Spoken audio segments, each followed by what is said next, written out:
Hi hello மக்களே, எப்படி இருக்கீங்க? நல்லா இருக்கீங்களா? இன்றைக்கி என்ன சகர் சாப்பாடுன்னு பார்த்தீங்கன்னா,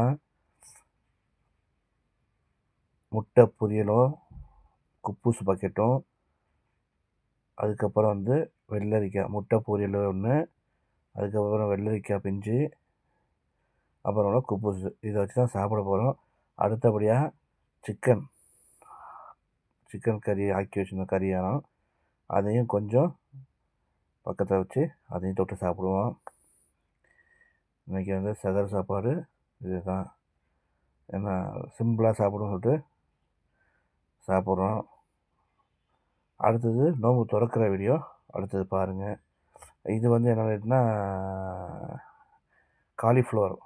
காலிஃப்ளவரு இது சிக்கனு.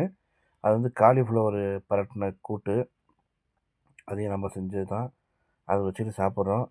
அடுத்தபடி நோம்பு திறக்கிற வீடியோவை இதில் ஜாயின் பண்ணி போடுறேன். அதே மக்களே, இங்கே பாருங்கள், நோம்பு திறக்கிறதுக்காண்டி என்னென்ன வந்துருக்கு தெரியுமா? சுருபா, அப்புறம் மக்ரூனியா, சலாத்து, அதுக்கப்புறம் சலாடு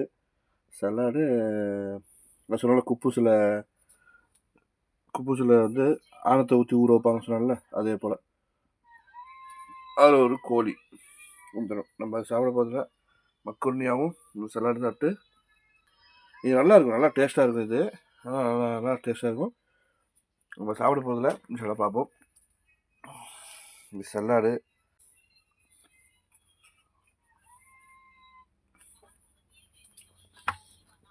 அப்புறம் பால் டீ குடிக்கிறது, டீ போட்டு குடிக்கலாம்.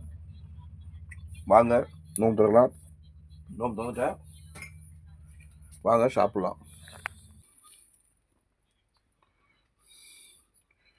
நம்ம ஊரில் தோசை இருக்குல்ல, தோசையில் ஆணத்தை ஊற்றி சாப்பிடுவோம்ல, அதுமாரி டேஸ்ட்டில் தான் இருக்குது. நல்லா இருக்குது டேஸ்ட்டு. நல்லா முருகனை தோசை சூப்பராக இருக்கும். தோசை மாதிரி முருகனை தோசை.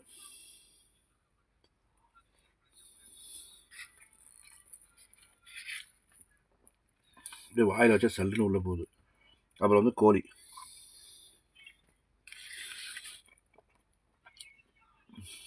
ஒரு சலாடு